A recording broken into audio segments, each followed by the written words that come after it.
अरे ऐसा नहीं है, तुम गलत समझ रही हो।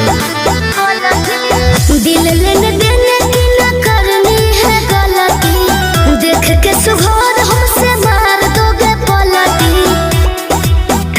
आऊं झांसे में मैं इतनी पागल नहीं, अरे पागल नहीं, समझे?